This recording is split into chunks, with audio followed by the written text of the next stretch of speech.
Hermano mío, hermana mía, detente un momento. Cierra los ojos si puedes, respira hondo y escúchame bien lo que voy a decirte.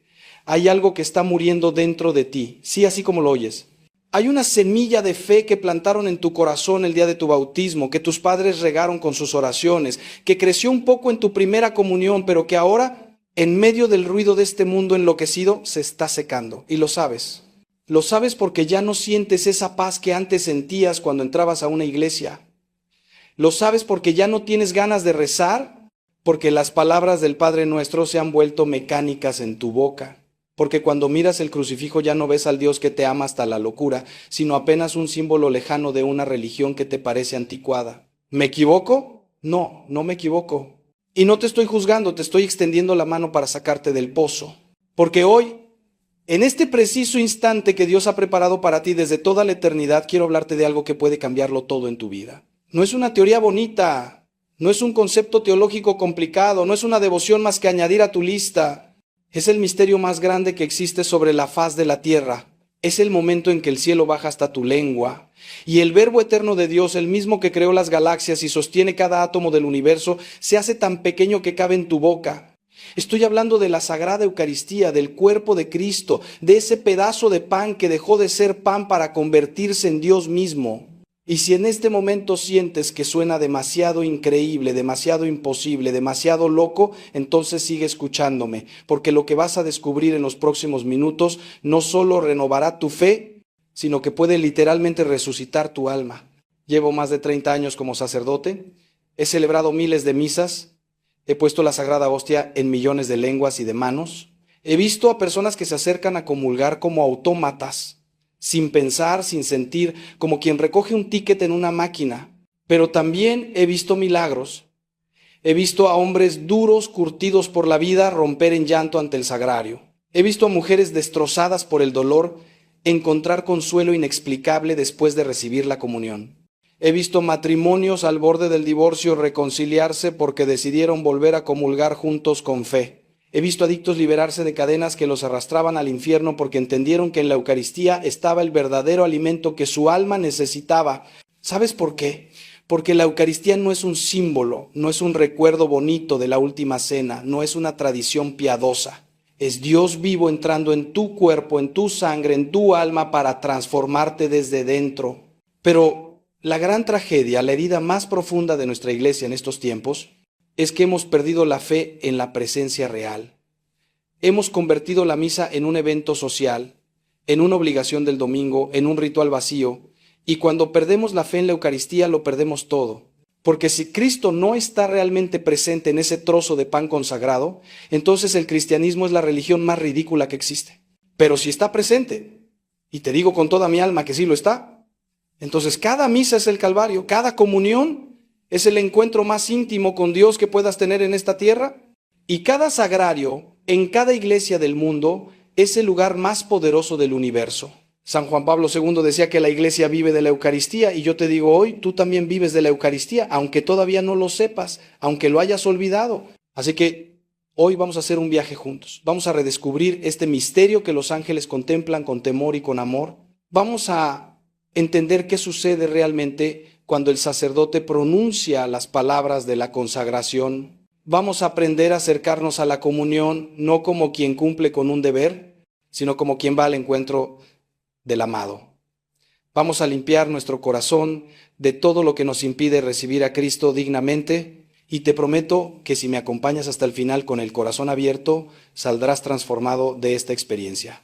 No te pido que me creas ahora, solo te pido que me escuches, porque lo que está en juego no es menos que la salvación de tu alma y la felicidad de tu vida. Empecemos. Cuando era niño, mi abuela me llevaba a misa todos los domingos. Recuerdo que había un momento en que toda la iglesia se quedaba en silencio, las campanas sonaban, la gente se arrodillaba y el sacerdote levantaba en alto una hostia blanca. Yo veía a mi abuela con los ojos cerrados, las manos juntas, el rostro transfigurado. Una vez le pregunté qué veía cuando miraba esa hostia.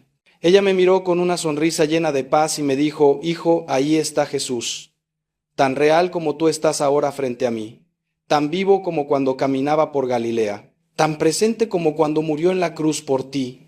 Yo tenía apenas 7 años y no entendía del todo, pero algo se grabó en mi corazón ese día. Mi abuela no estaba loca.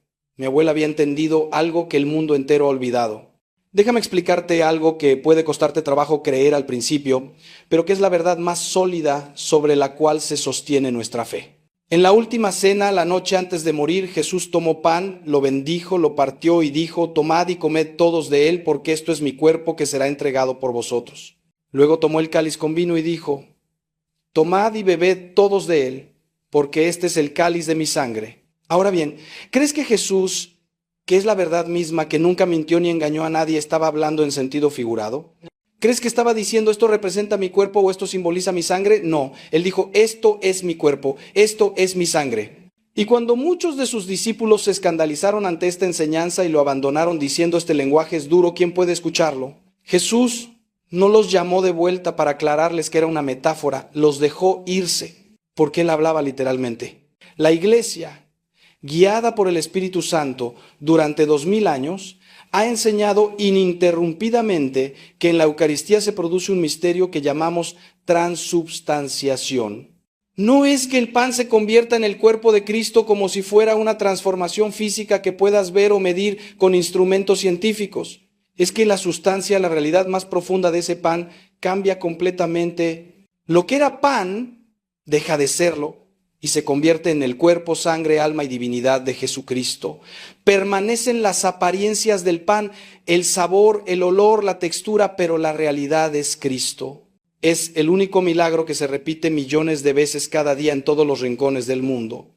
Y sucede porque Cristo así lo quiso, porque nos ama de una manera tan desconcertante que decidió quedarse con nosotros de esta forma tan humilde, tan accesible, tan íntima. Piénsalo bien, ¿por qué Dios elegiría esta forma tan extraña de estar presente entre nosotros? Podría haberse quedado en estatuas de oro, en apariciones espectaculares, en manifestaciones de poder que obligaran a todos a creer, pero no, eligió el pan.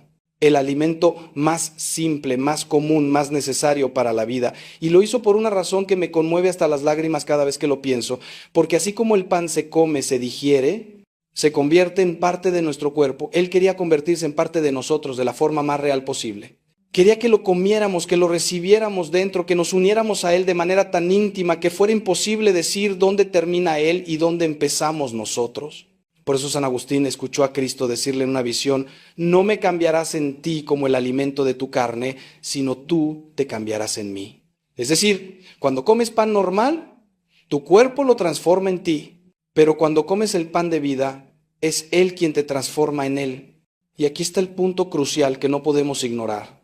Si la Eucaristía es realmente el cuerpo de Cristo, entonces cada vez que vas a misa no estás asistiendo a una ceremonia religiosa más o menos bonita. Estás siendo testigo del mismo sacrificio del Calvario que se hace presente de manera incruenta. Estás al pie de la cruz, estás viendo a Cristo entregarse de nuevo por ti, por tus pecados, por tu salvación. La misa no es otra cosa sino el Calvario actualizado, hecho presente aquí y ahora. Por eso cuando el sacerdote dice: hagan esto en conmemoración mía, la palabra griega original no significa simplemente recuerden, sino hagan presente. Cada misa es el mismo y único sacrificio de Cristo que se perpetúa a través del tiempo y del espacio. Y cuando recibes la comunión, recibes el fruto de ese sacrificio, te unes a Cristo crucificado y resucitado, te llenas de la gracia que brotó de su costado abierto. Ahora déjame preguntarte algo con todo el amor, pero también con toda la franqueza. ¿Cuándo fue la última vez que fuiste a misa de verdad consciente de todo esto? ¿Cuándo te arrodillaste ante el Santísimo sintiendo que estabas ante Dios mismo? ¿Cuándo comulgaste con el corazón latiendo fuerte, con lágrimas en los ojos, con el alma abierta de par en par para recibir al Creador del universo? O más bien, ¿cuántas veces has comulgado por rutina, pensando en lo que vas a hacer después de misa, masticando la hostia como si fuera un simple trozo de pan sin importancia? No te estoy condenando, te estoy llamando a despertar. Porque si supieras lo que estás recibiendo, si tuvieras aunque sea un atisbo de conciencia de la magnitud de este don, caerías de rodillas llorando de gratitud cada vez que te acercaras al altar. Los santos lo sabían. Por eso el santo cura de Ars pasaba horas ante el sagrario y decía que si supiéramos lo que es la misa moriríamos de amor. Por eso Santa Teresa de Ávila decía que una sola misa bien escuchada valía más que todas las penitencias del mundo. Por eso San Pío de Pietrelcina celebraba misas que duraban horas, porque literalmente estaba viviendo la pasión de Cristo en su propia carne cada vez que consagraba. Por eso Madre Teresa de Calcuta, antes de salir a las calles a recoger moribundos, pasaba 1 hora en adoración ante el Santísimo, porque sabía que sin Cristo en la Eucaristía alimentando su alma no podría dar nada a los pobres. Ellos habían entendido el secreto que nosotros hemos olvidado, que toda la vida cristiana brota de la Eucaristía y vuelve a ella como a su fuente. ¿Quieres saber por qué tu fe está tibia? ¿Por qué te cuesta rezar? ¿Por qué el mundo te arrastra con tanta facilidad hacia el pecado? ¿Por qué no tienes fuerzas para ser el cristiano que quieres ser? Te lo voy a decir con toda claridad. Porque no estás nutriendo tu alma con el único alimento que puede mantenerla viva. La Eucaristía no es un lujo espiritual, no es algo bonito pero prescindible. Es tan necesaria para tu alma como el oxígeno para tus pulmones. Sin ella tu vida espiritual se asfixia lentamente. Con ella, aunque todo lo demás falle, aunque el mundo se derrumbe, tienes dentro de ti la fuente inagotable de gracia, de amor, de vida eterna. Por eso Jesús dijo, el que come mi carne y bebe mi sangre tiene vida eterna. No dijo que tendrá vida eterna solo después de morir. Dijo que la tiene ya, ahora mismo. La vida eterna empieza aquí, cada vez que recibes la comunión con fe. Pero ahora viene la parte difícil, la parte que no podemos evitar si queremos ser honestos. No basta con acercarse a comulgar, hay que hacerlo dignamente. Y aquí es donde muchos católicos, incluido quizás tú en este momento, sienten un peso enorme en el corazón. Porque ¿quién es digno de recibir a Dios? Ninguno de nosotros, si somos honestos. Todos somos pecadores, todos tenemos manchas en el alma, todos hemos fallado 1000 veces. Pero hay una diferencia crucial entre ser indigno por naturaleza y acercarse a comulgar en estado de pecado mortal. Lo primero es nuestra condición humana, que Cristo conoce y perdona. Lo segundo es una profanación del cuerpo de Cristo, un sacrilegio que lejos de acercarte a Dios, te separa más de Él. San Pablo fue durísimo en este punto cuando escribió a los Corintios, quien come el pan o bebe el cáliz del Señor, indignamente será reo del cuerpo y de la sangre del Señor. Examínese pues cada cual y coma entonces del pan y beba del cáliz. Pues quien come y bebe sin discernir el cuerpo, come y bebe su propia condenación. Palabras terribles, ¿verdad? Pero necesarias. Porque estamos hablando de Dios mismo entrando en tu ser. Si tienes en tu alma un pecado grave, un pecado mortal no confesado, y te acercas a comulgar, no estás recibiendo gracia, sino más bien profanando el sacramento y haciendo daño a tu propia alma. Es como invitar al Rey del Universo a un palacio lleno de basura y podredumbre. Él no puede habitar ahí cómodamente mientras tú no limpies primero la casa. Ahora bien, ¿qué es exactamente un pecado mortal? Es un pecado que cumple 3 condiciones: materia grave, pleno conocimiento y deliberado consentimiento. Es decir, hiciste algo que sabes que es gravemente malo, lo hiciste sabiendo que era malo y lo hiciste libremente con plena voluntad. Por ejemplo, el adulterio, la fornicación, la masturbación habitual, ver pornografía, robar cantidades importantes, mentiras graves que dañan seriamente a otros, odios profundos, faltar a misa los domingos y fiestas de guardar sin motivo justificado, todos estos son pecados mortales. Y si los tienes en tu conciencia sin confesar, no puedes acercarte a comulgar. Primero tienes que pasar por el sacramento de la reconciliación, por la confesión, donde Cristo te perdona y te limpia a través del ministerio del sacerdote. Sé que esto suena duro en una época en que todo el mundo habla de aceptación, de no juzgar, de que Dios perdona todo automáticamente, pero el amor verdadero no es permisivo, es exigente. Un médico que no te dice que tienes cáncer por no hacerte sentir mal no te ama, te está matando con su silencio. Yo te amo lo suficiente como para decirte la verdad, aunque duela. Si estás viviendo en pecado mortal, si llevas meses o años sin confesarte y sigues comulgando, por favor detente. Estás jugando con fuego eterno. No porque Dios sea un tirano que te esté esperando con un garrote, sino porque Él respeta tu libertad. Y si tú eliges rechazarlo conscientemente con tus actos y luego lo recibes en la Eucaristía como si nada pasara, estás viviendo una contradicción espiritual que puede destruirte. Pero escúchame bien, porque esto es igualmente importante. Si tienes pecado mortal en tu alma, no te desesperes, no te alejes de la iglesia, no pienses que ya todo está perdido. Al contrario, tienes a tu disposición el sacramento más hermoso después de la Eucaristía, que es la confesión. Ahí puedes volver a empezar, ahí puedes ser limpio de nuevo. Ahí Cristo te abraza como el padre abrazó al hijo pródigo cuando volvió a casa. No importa cuántos años hayas estado lejos, no importa cuán graves sean tus pecados, no importa cuántas veces hayas caído en lo mismo. Si vienes con corazón contrito y arrepentido, si confiesas tus pecados con sinceridad y propósito de enmienda, Cristo te perdona instantáneamente y te devuelve la gracia santificante. Y entonces sí, entonces puedes acercarte a comulgar con el alma limpia, preparado para recibir el mayor regalo que existe. Y si no tienes pecados mortales, pero sí veniales, esas pequeñas faltas cotidianas que todos cometemos, entonces puedes y debes acercarte a comulgar, pero siempre después de un acto de contrición antes de la comunión. Pide perdón mentalmente por tus pequeñas faltas, renueva tu amor a Cristo y acércate con humildad y con hambre de Él. La Eucaristía no es solo el remedio para los enfermos graves, es el alimento diario para los que quieren mantenerse espiritualmente fuertes. Es medicina y es alimento a la vez.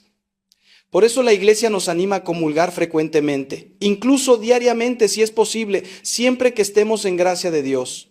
Ahora quiero hablarte de algo práctico, cómo prepararte para recibir la comunión de manera que aproveches al máximo esta gracia inmensa. Primero, el ayuno eucarístico. La Iglesia pide que guardes al menos 1 hora de ayuno antes de comulgar, sin comer ni beber nada excepto agua o medicinas. ¿Por qué? Porque es una forma de expresar con el cuerpo el hambre del alma.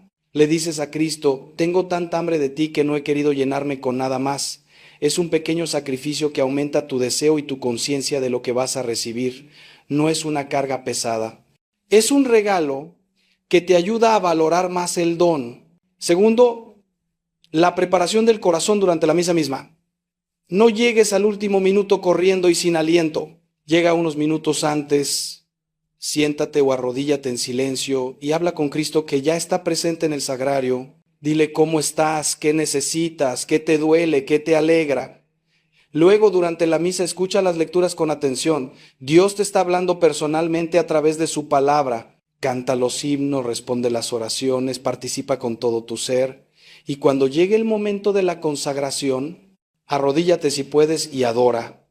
Mira esa hostia elevada y di desde lo más hondo de tu corazón, Señor mío y Dios mío. Reconoce que Él está ahí, real, vivo, presente por ti. Tercero, el momento mismo de recibir la comunión. Puedes recibirla en la lengua o en la mano. Ambas formas son válidas y respetuosas si se hacen con devoción. Si la recibes en la mano, ten las palmas limpias, una mano sobre la otra como formando un trono para el rey. Recibe la hostia, da un paso al costado, tómala con reverencia y llévala a tu boca inmediatamente. Si la recibes en la lengua, inclínate ligeramente, saca la lengua y permite que el sacerdote o el ministro coloque la hostia sobre ella, cierra la boca y trágala con devoción. En cualquier caso, no la mastiques como un trozo de pan común. Déjala disolverse en tu boca mientras vuelves a tu lugar. Y aquí viene lo más importante, la acción de gracias después de comulgar. Este es el momento más precioso de toda la misa y quizás de toda tu semana. Acabas de recibir a Dios mismo dentro de ti. Él está físicamente presente en tu cuerpo durante unos 10 o 15 minutos hasta que las especies sacramentales se disuelven completamente. Ese tiempo es oro puro espiritual. No lo desperdicies poniéndote a mirar el celular o hablando con el de al lado o pensando en el partido de fútbol. Arrodíllate o siéntate en recogimiento profundo, cierra los ojos si te ayuda y habla con Cristo como hablarías con tu mejor amigo que ha venido a visitarte. Dale gracias por todo lo que ha hecho por ti, por su muerte en la cruz, por este regalo increíble de la Eucaristía. Pídele por tus necesidades, por las personas que amas, por las intenciones que llevas en el corazón. Pero sobre todo simplemente estate con Él. Escúchalo en el silencio de tu corazón. Santa Teresa de Calcuta decía que el problema del mundo moderno es que hemos olvidado permanecer en silencio ante Dios. Estamos tan llenos de ruido, de distracciones, de prisa, que ya no sabemos estar quietos en su presencia. Y, sin embargo, esos minutos de silencio después de la comunión pueden cambiar toda tu semana, toda tu vida.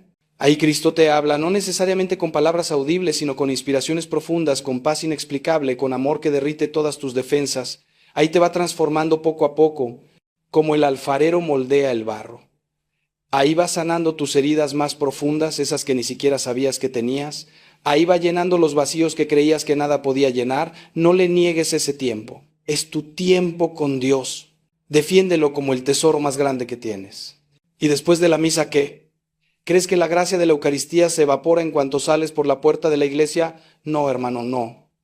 La gracia recibida sigue actuando en ti si tú cooperas con ella. Por eso el resto de tu domingo o del día en que hayas comulgado debería ser diferente. Debería estar marcado por la paz, por la caridad, por el rechazo al pecado. Si acabas de recibir a Cristo y 5 minutos después estás peleando con tu esposa o hablando mal de alguien o viendo cosas impuras en internet, algo está fallando. No digo que seamos perfectos inmediatamente, pero sí que haya una coherencia entre lo que hemos recibido y cómo vivimos después. La Eucaristía te compromete, te transforma o te condena. No hay término medio.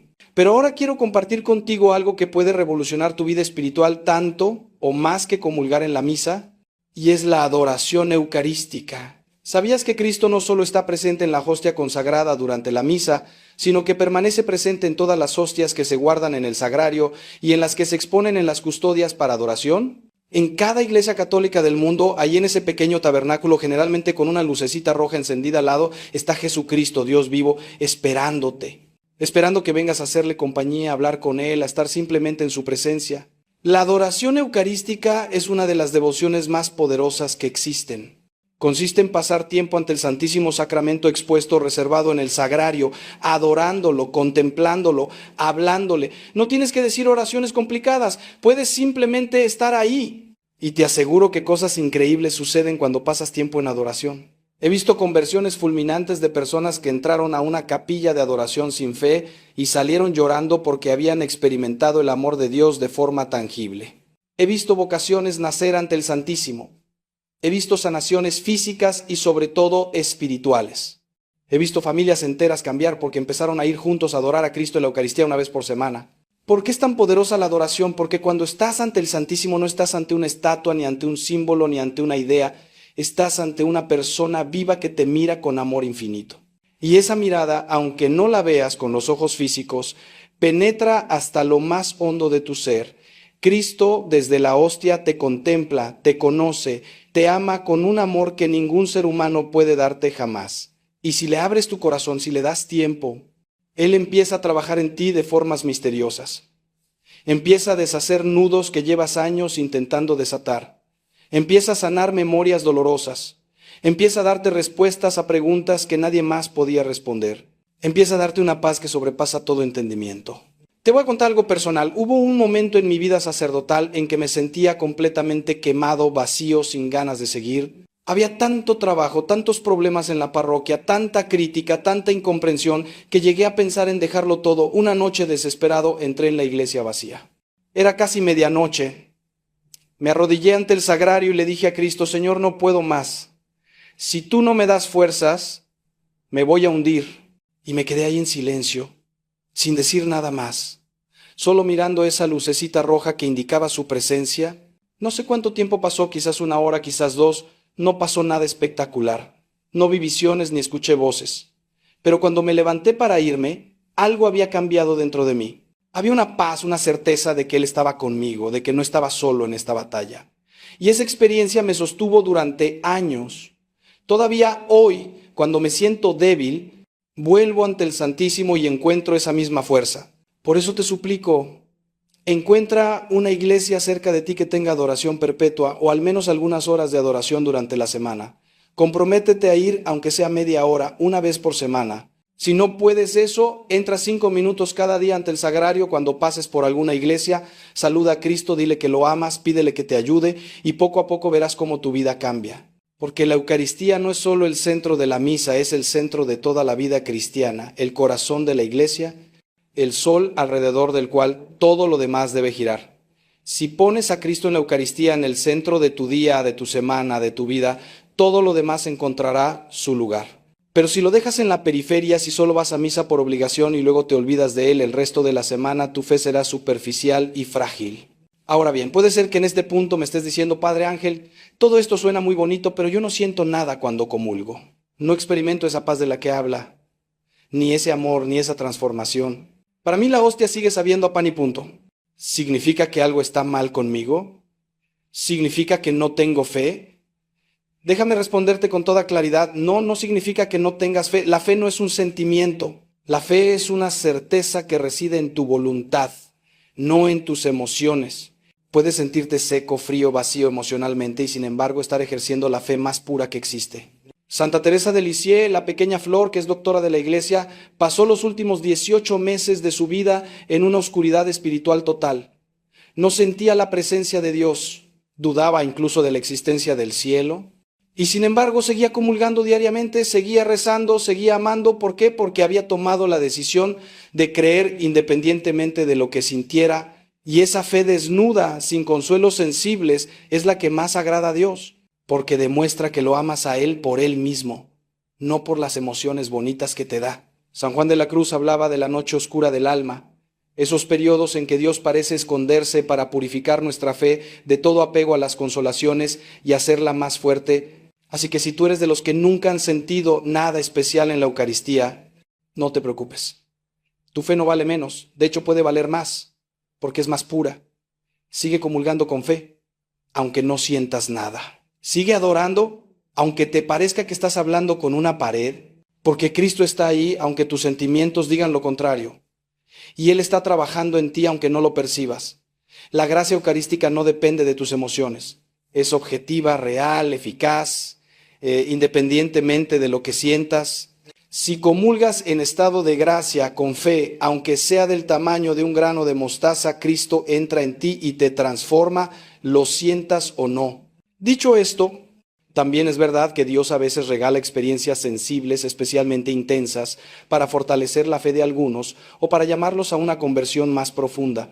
Si alguna vez has tenido un momento en que sentiste fuertemente la presencia de Cristo al comulgar, agradécelo, guárdalo en tu corazón, pero no te pases la vida buscando repetir esa experiencia. Porque la vida espiritual no es una cacería de experiencias místicas.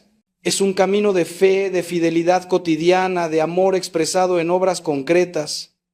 Y lo que importa no es lo que sientes cuando comulgas, sino cómo vives después de comulgar. ¿Eres más paciente con tu familia? ¿Más honrado en tu trabajo?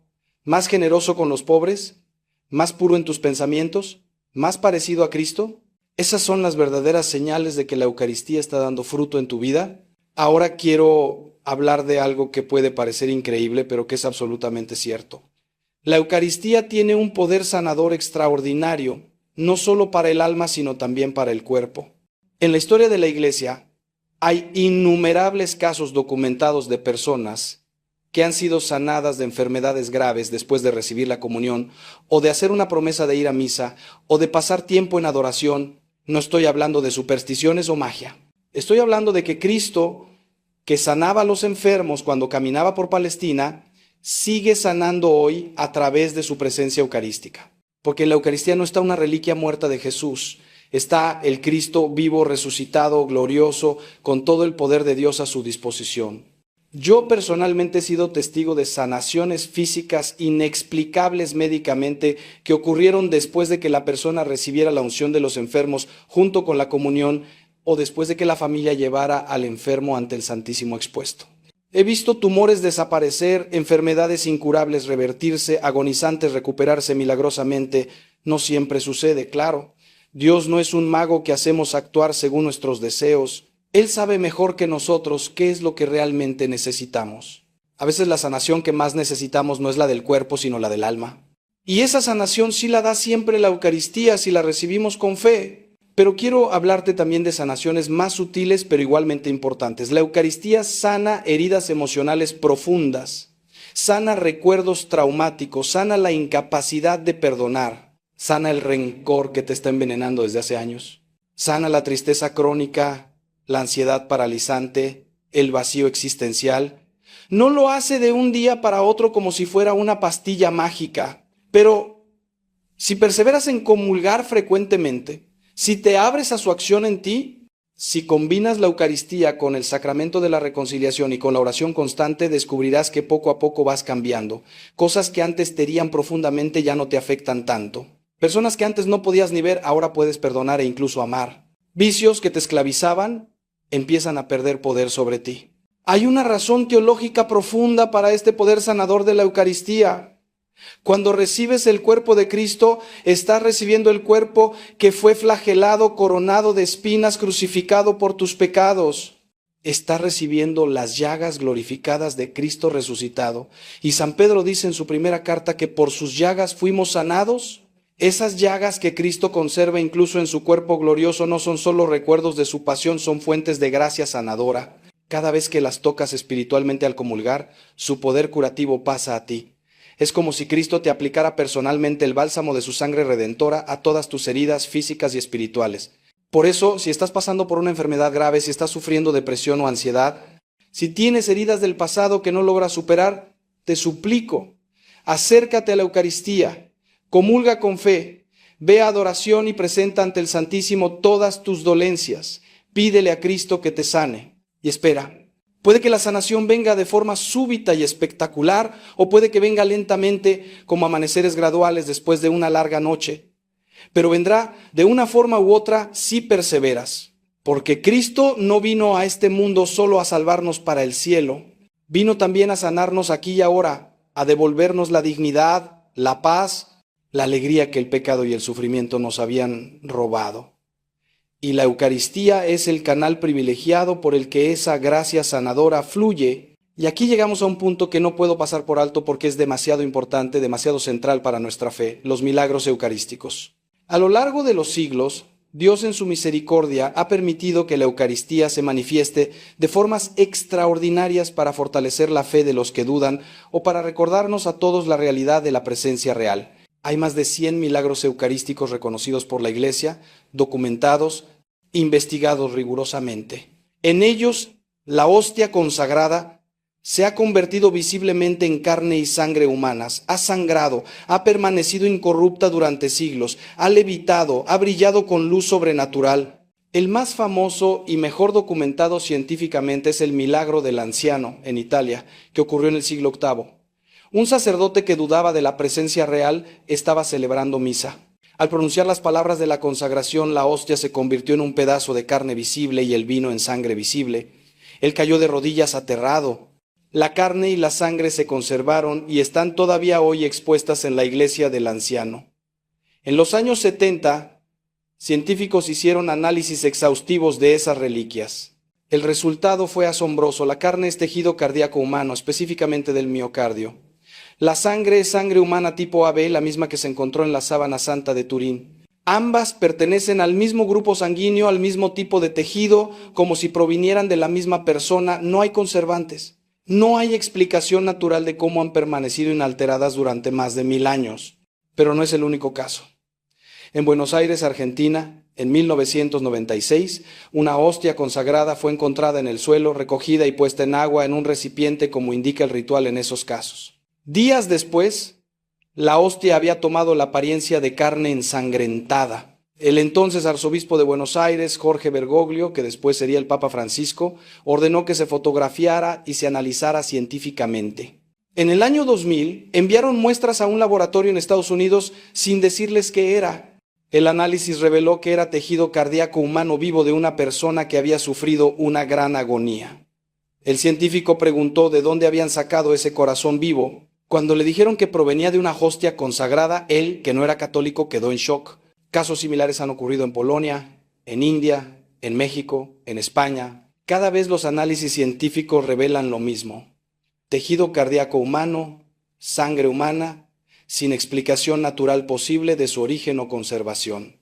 Estos milagros no son para provocar sensacionalismo, sino para recordarnos una verdad fundamental que tendemos a olvidar. En cada hostia consagrada, en cada misa, está el corazón de Cristo. No simbólicamente, no metafóricamente, sino real y verdaderamente. El mismo corazón que late de amor por ti, el mismo corazón que fue traspasado por la lanza en el Calvario, el mismo corazón que palpita de compasión ante tu dolor y tus necesidades. Cuando pienso en estos milagros me conmuevo hasta las lágrimas, porque veo en ellos el amor paciente de Dios que no se cansa de buscar formas de convencernos de que Él está ahí, de que nos ama, de que la Eucaristía no es un cuento, no es una tradición bonita, sino la realidad más real que existe. Y me pregunto, si Dios ha hecho esos milagros visibles para los que dudan, ¿cuánto más debemos creer nosotros que tenemos la fe, que tenemos el testimonio de la Iglesia, que tenemos 2000 años de santos que vivieron y murieron por esta verdad? Podemos seguir acercándonos a comulgar con tibieza, con rutina, con falta de reverencia, después de saber que estamos recibiendo literalmente el corazón de Dios. Pero quiero que entiendas algo crucial. No necesitamos milagros extraordinarios para creer. El mayor milagro ocurre en cada misa que se celebra en el mundo. En este preciso momento hay decenas de miles de misas siendo celebradas. En cada una, Cristo se hace presente, el pan deja de ser pan y se convierte en el cuerpo de Dios. Eso es el milagro supremo, el milagro que se repite millones de veces al día y es más extraordinario que cualquier conversión visible de hostia en carne, porque demuestra que Dios está dispuesto a humillarse infinitamente, a esconderse bajo apariencias insignificantes, con tal de estar cerca de ti, con tal de poder entrar en tu corazón. Ese es el amor más grande que se pueda imaginar. Y ese amor está a tu disposición cada vez que vas a misa. ¿Y qué pasa cuando no podemos ir a misa, cuando estamos enfermos, cuando viajamos, cuando hay circunstancias que nos lo impiden? Entonces podemos hacer lo que la Iglesia llama la comunión espiritual. Es una práctica bellísima que consiste en desear ardientemente recibir a Cristo en la Eucaristía, unirte a Él en espíritu aunque no puedas recibirlo sacramentalmente en ese momento. San Alfonso María de Ligorio enseñaba que una comunión espiritual bien hecha produce frutos de gracia similares, aunque no idénticos, a los de la comunión sacramental. Santa Teresita del Niño Jesús hacía numerosas comuniones espirituales a lo largo del día. Santo Tomás de Aquino escribió que la comunión espiritual tiene como único límite la intensidad de nuestro deseo y nuestro amor. Para hacer una comunión espiritual no necesitas estar en la iglesia.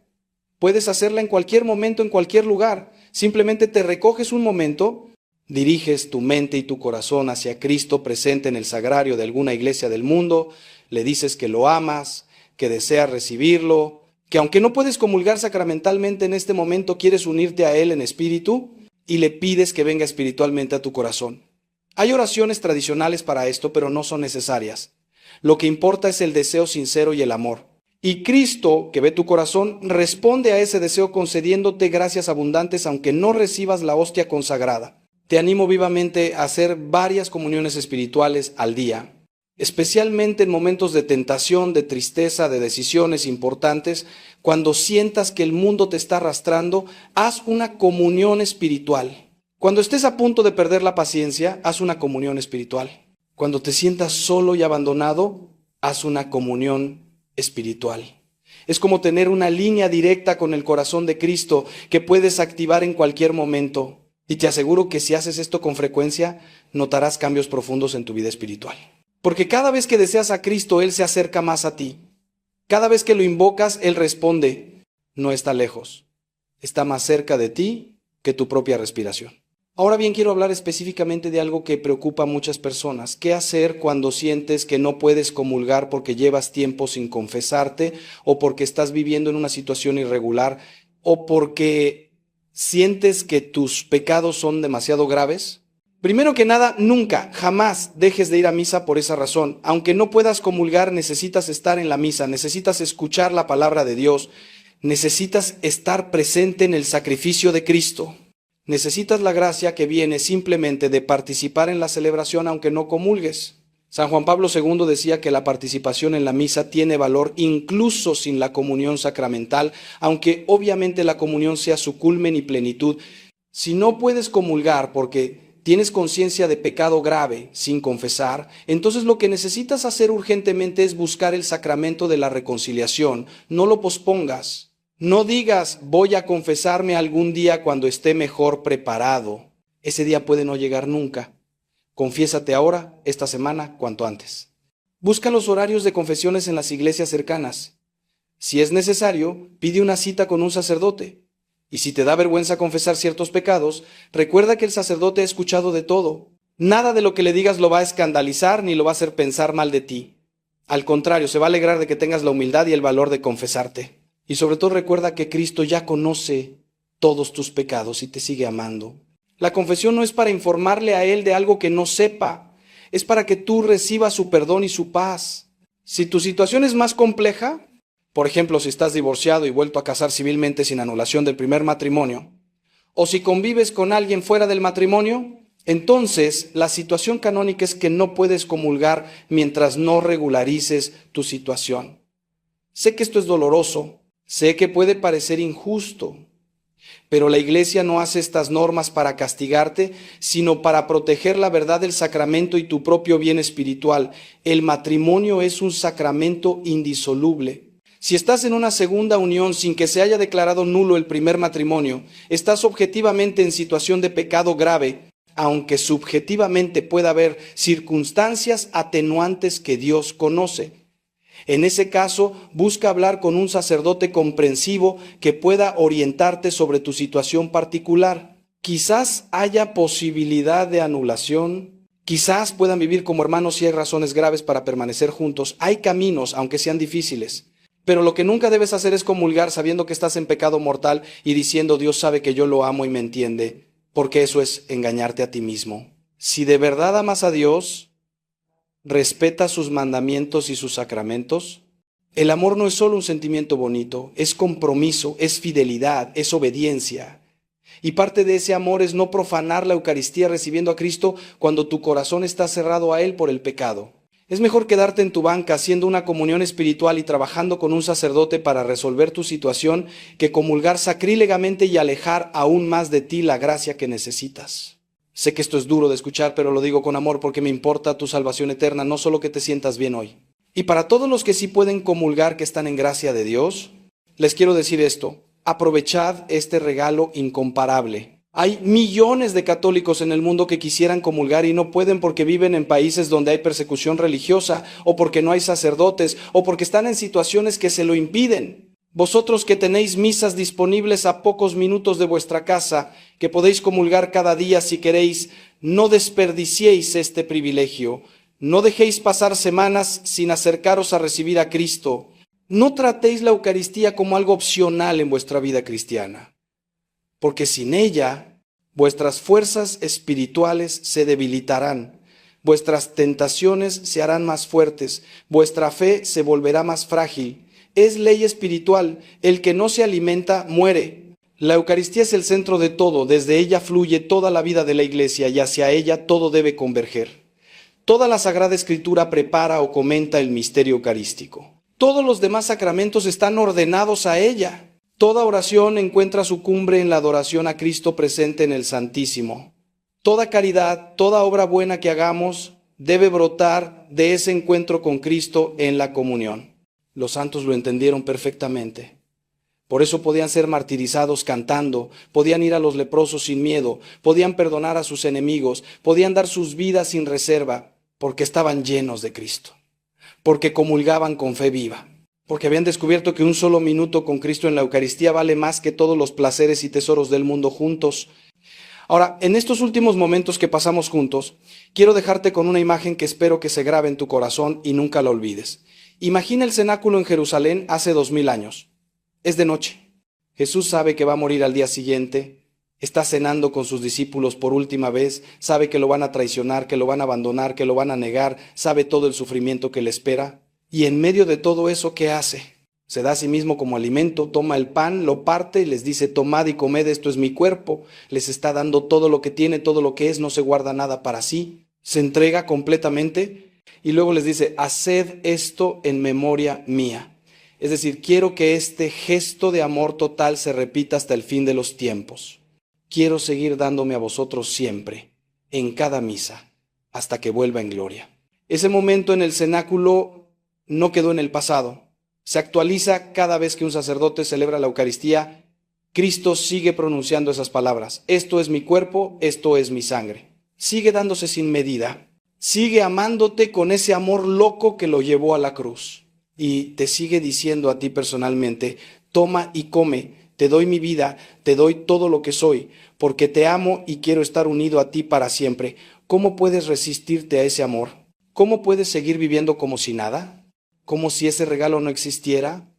¿Cómo puedes desperdiciar la oportunidad de tener a Dios mismo dentro de ti cada día? Hoy Cristo te está llamando a renovar tu fe en Él.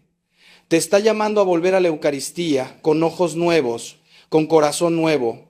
Te está llamando a descubrir o redescubrir ese tesoro escondido que has tenido siempre a tu alcance, pero quizás nunca has valorado de verdad.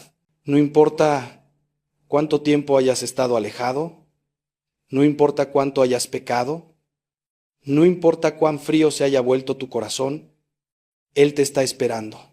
En cada sagrario de cada iglesia católica del mundo, Él te espera, con paciencia infinita, con amor que no se cansa, esperando que vengas, que te acerques, que le digas: sí quiero recibirte, sí creo que estás ahí, sí necesito tu gracia. Y cuando lo hagas, cuando te acerques de nuevo a comulgar con fe renovada, cuando te arrodilles ante el Santísimo con el corazón abierto, va a suceder lo que siempre sucede cuando un alma se abre a la gracia de Cristo. Vas a renacer. No estoy hablando en sentido metafórico, hablo de una renovación real, profunda, que toca todas las áreas de tu vida. Vas a empezar a ver las cosas de otra manera. Vas a tener fuerzas que no sabías que tenías. Vas a experimentar una paz que no depende de las circunstancias externas. Vas a sentir que tu vida tiene sentido y dirección. Vas a descubrir que eres capaz de amar como creías que no podías. Porque todo eso no vendrá de ti, vendrá de Cristo que habita en ti a través de la Eucaristía. Hermano, hermana, lo que te he compartido hoy no es teoría teológica complicada. Es vida. Es el secreto de la santidad. Es el camino que recorrieron todos los santos sin excepción. No hay santo que no haya sido devoto de la Eucaristía. No hay mártir que no haya dado su sangre fortalecido por la comunión. No hay virgen, no hay confesor, no hay fundador de orden religiosa, no hay papa, no hay nadie que haya llegado a la santidad sin amar profundamente a Cristo en la Eucaristía. ¿Y sabes por qué? Porque es el único camino seguro. Porque si te alimentas de Cristo, terminarás pareciéndote a Cristo. Es inevitable. Así como eres lo que comes a nivel físico, también lo eres a nivel espiritual. Si comes pan de vida, te conviertes en vida. Si comes al santo, te haces santo. Así que mi última palabra para ti en este día es esta: no esperes más. No sigas posponiendo este encuentro con Cristo que puede cambiarlo todo. Esta misma semana busca ir a misa. Si tienes pecados graves que confesar, busca confesarte primero. Pero ve, acércate, recibe al Señor. Y después de comulgar, quédate unos minutos en silencio, dándole gracias, hablándole, escuchándolo. No salgas corriendo como si nada hubiera pasado. Dale el tiempo que merece aquel que acaba de entrar en tu corazón.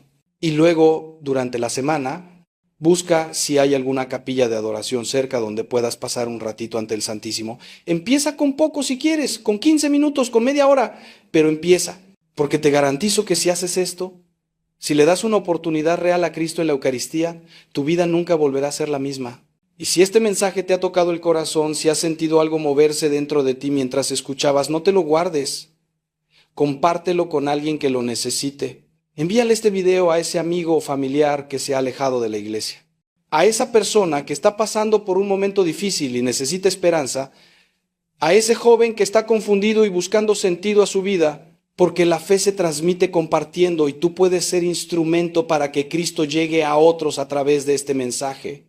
Y suscríbete a este canal para que podamos seguir acompañándote en tu camino de fe, para que sigas recibiendo formación, ánimo y orientación espiritual que te ayude a crecer como cristiano. Que el Señor te bendiga y te guarde, que haga resplandecer su rostro sobre ti y te conceda la paz, que te dé hambre insaciable de Él en la Eucaristía, que multiplique en ti los frutos de cada comunión que recibas, que te haga testigo viviente de su amor en medio de este mundo que tanto lo necesita. Y que un día, cuando termines tu camino en esta tierra, puedas sentarte a su mesa en el banquete eterno del cielo, donde ya no necesitaremos sacramentos porque lo veremos cara a cara. Mientras tanto, vive de la Eucaristía, crece en la Eucaristía, ama la Eucaristía. Es el regalo más grande que Cristo te dejó. No lo desperdicies. Tu alma te lo agradecerá eternamente. Ve en paz y que Cristo Eucarístico sea el centro de tu vida desde hoy y para siempre. Amén. Hay un dolor que no se dice.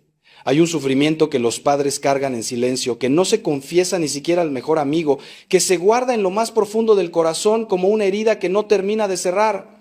Es el dolor de ver a un hijo perdido. No me refiero a la muerte física, aunque esa es devastadora. Me refiero a algo que a veces duele incluso más. Ver a un hijo vivo, pero muerto por dentro. Ver a un hijo que respira, que camina, que habla, pero que ha perdido la fe, que ha perdido el rumbo, que ha perdido la esperanza. Ver a un hijo que te mira con ojos vacíos, o peor aún, que ya ni siquiera te mira. Ver a un hijo que tomó decisiones que lo están destruyendo y tú, con todo tu amor, con toda tu experiencia, con todo tu deseo de protegerlo, no puedes hacer nada, absolutamente nada, o eso crees. porque hoy vengo a decirte algo que quizás nadie te ha dicho con la claridad que necesitas escucharlo. Vengo a revelarte un poder que tienes y que probablemente has subestimado toda tu vida. Un poder que no requiere dinero, ni influencias, ni títulos universitarios. Un poder que puedes ejercer desde tu habitación, desde tu cocina, desde el asiento de tu auto mientras esperas en el tráfico. Un poder que atraviesa muros, que rompe cadenas, que derriba fortalezas espirituales que parecían invencibles. Ese poder se llama oración. Pero no cualquier oración, la oración de un padre o una madre por sus hijos. Y hoy vamos a hablar de por qué esa oración tiene una fuerza que tú mismo desconoces, una eficacia que la Iglesia ha testimoniado durante 2000 años y un alcance que puede cambiar no solo la vida de tus hijos, sino la de generaciones enteras. Quiero que entiendas algo desde el principio. Este mensaje no es para hacerte sentir culpable. No vengo a señalarte lo que hiciste mal como padre o madre. Ya bastante te has flagelado tú mismo con esos pensamientos en las noches de insomnio. Vengo más bien a darte una esperanza concreta, fundamentada en la fe y en la razón, en la Escritura y en la experiencia de los santos. Vengo a decirte que mientras haya vida, hay esperanza. Y que mientras tú respires, tienes en tus manos el arma más poderosa que existe para luchar por el alma de tus hijos. San Agustín, uno de los más grandes doctores de la Iglesia, fue un joven perdido, entregado al pecado, a la herejía, a los placeres desordenados. Su madre, Santa Mónica, lloró por él durante 17 años. 17 años de lágrimas, de súplicas, de rosarios interminables. Y un obispo le dijo una frase que debería estar grabada en el corazón de todo padre sufriente: es imposible que se pierda el hijo de tantas lágrimas. Agustín no solo se convirtió en santo, en doctor de la Iglesia, en luz para millones de almas a lo largo de la historia. Y todo comenzó con las lágrimas de una madre que no dejó de orar. Pero déjame ser honesto contigo, porque la honestidad es parte del amor. Orar por tus hijos no es magia. No es una fórmula que garantiza resultados inmediatos. No es meter una moneda en una máquina expendedora y esperar que salga el producto que quieres. La oración es un misterio, un encuentro con el Dios vivo, una colaboración con su gracia que respeta siempre la libertad humana. Tus hijos son libres, Dios mismo respeta esa libertad, aunque le duela, aunque le cueste la cruz.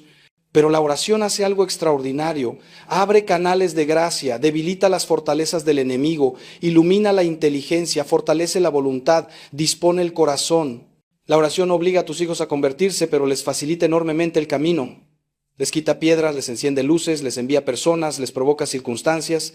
La oración es como preparar el terreno para que la semilla pueda germinar. Y eso, querido padre, querida madre, está en tus manos. A lo largo de este mensaje vamos a profundizar en este misterio. Vamos a ver qué dice la Escritura sobre la oración de los padres. Vamos a aprender de los santos que oraron por sus hijos y vieron milagros. Vamos a entender por qué el demonio tiembla cuando un padre se arrodilla. Vamos a descubrir formas concretas de orar que son especialmente poderosas.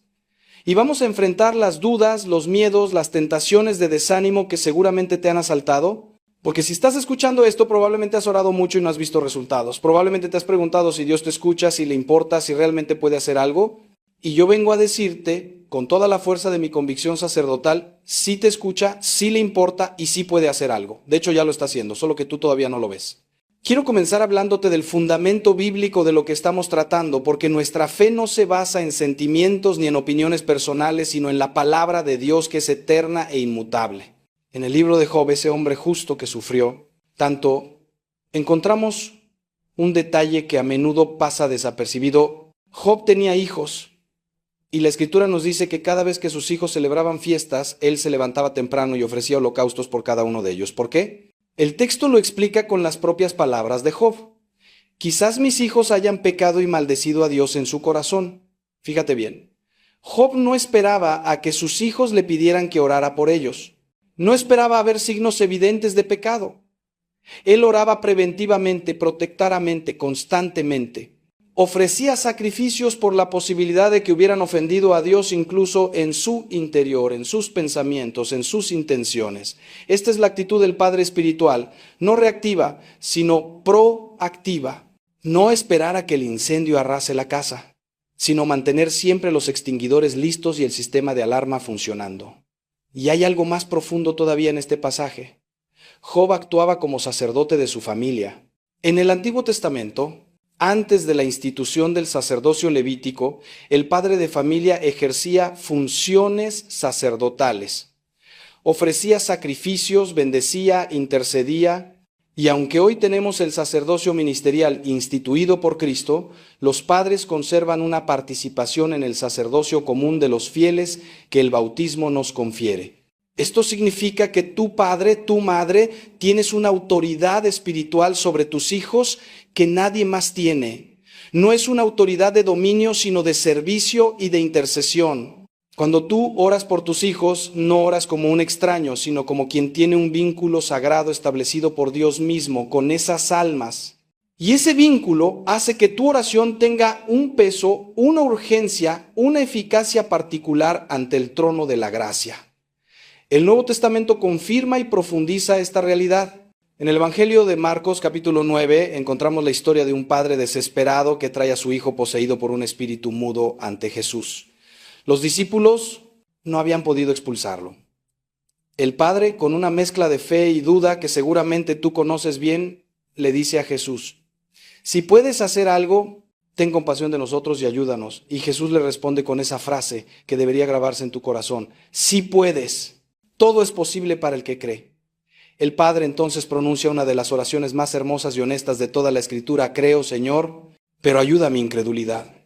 Y Jesús sana al muchacho. ¿Qué nos enseña esto? Que no necesitas una fe perfecta para que tu oración sea eficaz.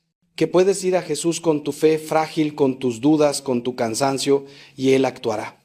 Que lo importante no es la cantidad de tu fe, sino el objeto de tu fe, Jesucristo, para quien todo es posible. Pero hay otro detalle en este pasaje que es crucial. Cuando los discípulos le preguntan a Jesús en privado por qué ellos no pudieron expulsar al demonio, Él les dice: esta clase solo puede salir con oración y ayuno. Aquí, Jesús nos revela que hay batallas espirituales que requieren un esfuerzo particular, una intensidad especial en la oración, un sacrificio añadido como el ayuno. Si tu hijo está atrapado en una adicción, en una ideología destructiva, en una relación que lo está hundiendo, en una rebeldía que lo aleja de Dios y de ti, no basta con rezar una Ave María de vez en cuando. Necesitas entrar en batalla. Necesitas armarte con las armas que Cristo mismo te indica: oración intensa, perseverante, confiada y ayuno. El ayuno no es solo privarte de comida. Puedes ayunar de televisión, de redes sociales, de comodidades, de quejas. El ayuno es decirle a Dios con tu cuerpo: esto me importa tanto que estoy dispuesto a sufrir por ello. Y ese lenguaje Dios lo entiende perfectamente. Piensa también en la viuda de Naín, cuyo hijo único había muerto y lo llevaban a enterrar. Jesús, al verla, se conmovió y le dijo: no llores, y tocó el féretro y dijo: joven, a ti te digo, levántate. Y el muerto se incorporó y comenzó a hablar. Y Jesús se lo entregó a su madre. Esta escena es una imagen perfecta de lo que Dios quiere hacer con tus hijos. Quizás están muertos espiritualmente. Quizás los llevas en tu corazón como en un féretro camino al sepulcro de la desesperanza.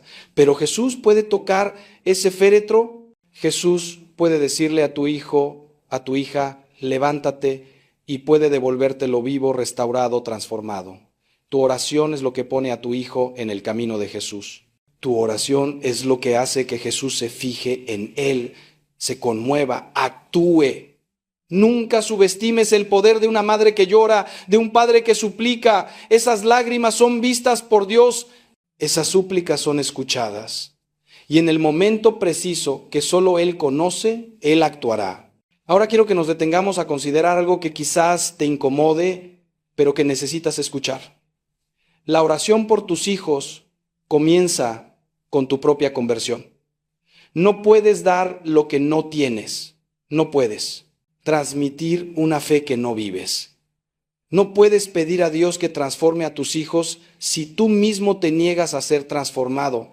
Esto no significa que tengas que ser perfecto para orar eficazmente. Ya vimos que el padre del muchacho poseído tenía una fe mezclada con dudas. Pero sí significa que tu oración debe ir acompañada de un esfuerzo sincero por vivir lo que profesas, por crecer en santidad, por eliminar de tu vida lo que ofende a Dios. San Juan Crisóstomo decía que los hijos son como espejos, reflejan lo que ven en sus padres. Si ellos ven en ti incoherencia, si ven que hablas de Dios pero vives como si no existiera, tu testimonio se debilita y tu oración pierde fuerza. Pero si ven en ti una lucha sincera por ser mejor, aunque caigas, aunque te equivoques, eso les habla más fuerte que 1000 sermones. Hay una frase del Papa Francisco que me parece muy iluminadora. Él dijo que los padres deben tener la humildad de pedir perdón a sus hijos cuando se equivocan. Esto es revolucionario. Esto rompe con la idea del padre autoritario que nunca admite errores, pero es profundamente evangélico. Cuando tú le pides perdón a tu hijo por haberle gritado, por haberle fallado, por no haber estado presente cuando te necesitaba, le estás enseñando algo que ningún libro puede enseñar, que todos somos pecadores necesitados de misericordia, y que la grandeza no está en no caer, sino en levantarse con humildad. Y esa humildad, querido amigo, querida amiga, es el terreno donde la gracia de Dios obra maravillas. Un padre orgulloso que nunca admite sus fallos construye un muro entre él y sus hijos y también entre su oración y el cielo. Un padre humilde que reconoce su debilidad abre las compuertas de la misericordia divina. Pero la conversión personal no se limita a reconocer pecados pasados. Incluye también una revisión de cómo oras. Muchos padres oran por sus hijos, pero oran mal. Oran con ansiedad en lugar de con confianza. Oran dictándole a Dios lo que tiene que hacer, en lugar de abandonarse a su voluntad. Oran buscando su propia paz, en lugar del verdadero bien del hijo. Oran una vez y si no ven resultados inmediatos, se desaniman y abandonan. Orar bien por tus hijos requiere aprender a orar. Requiere formación, perseverancia, purificación de intenciones. Santa Teresa de Jesús decía que muchos abandonan la oración justo cuando estaban a punto de recibir grandes gracias, porque no perseveraron. No seas de esos, no abandones. Aunque pasen años, aunque parezca que nada cambia, tú sigue orando, porque en el mundo espiritual donde no ves, están pasando cosas, están cayendo murallas, se están abriendo puertas, se están preparando encuentros. Tu oración está trabajando, aunque tus ojos no lo perciban. Quiero hablarte también de la importancia de orar con tu cónyuge, si lo tienes. La oración conyugal por los hijos tiene un poder multiplicado. Jesús dijo, donde 2 o 3 están reunidos en mi nombre, allí estoy yo, en medio de ellos. Y también, si 2 de ustedes se ponen de acuerdo en la tierra para pedir algo, mi Padre del cielo se lo concederá. Cuando esposo y esposa se arrodillan juntos para orar por sus hijos, están invocando esa promesa de Cristo. Están creando un ambiente espiritual en el hogar que los hijos perciben aunque no lo expresen. Están modelando lo que significa poner a Dios en el centro de la familia. Sé que muchos matrimonios tienen dificultades para orar juntos. Les da vergüenza, no saben cómo hacerlo, tienen horarios diferentes, pero les animo a que lo intenten.